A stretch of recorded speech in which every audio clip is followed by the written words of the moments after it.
అదరగొట్టే కారం రంగు రుచి ఆచి కారం పొడి. పంచాయతీ పోరుకు రంగం సిద్ధమైంది. రేపు తొలి విడత ఎన్నికలు జరగనున్నాయి. అటు అధికారులు పోలింగ్ ఏర్పాట్లు చేస్తూ ఉండగా రేపు సాయంత్రానికి మొదటి విడతలో పోటీ పడుతున్న అభ్యర్థుల భవితవ్యం తేలిపోనుంది. తెలంగాణలో పంచాయతీ పోరు పీక్స్ కు చేరింది. రేపు మొదటి విడత ఎన్నికలు జరగనున్నాయి. ఉదయం 7 గంటల నుంచి మధ్యాహ్నం 1 గంట వరకు పోలింగ్ జరుగుతుంది. మధ్యాహ్నం కౌంటింగ్ ప్రక్రియ నిర్వహిస్తారు. అనంతరం ఫలితాలను వెల్లడిస్తారు. అంటే మొదటి విడతలో పోటీ పడుతున్న అభ్యర్థుల భవితవ్యం సాయంత్రం తేలిపోనుంది.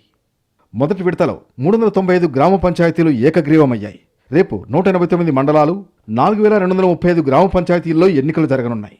56,19,430 మంది ఓటర్లు తమ ఓటు హక్కును వినియోగించుకుంటారు. ఇందులో 27,41,070 మంది పురుష ఓటర్లు కాగా 28,78,159 మంది మహిళా ఓటర్లు ఉన్నారు. మొదటి విడత ఎన్నికలకు మొత్తం 37,562 పోలింగ్ కేంద్రాలను సిద్ధం చేసింది ఎన్నికల సంఘం. ఇక రేపటి ఎన్నికల కోసం అధికారులు ఏర్పాట్లు చేస్తున్నారు.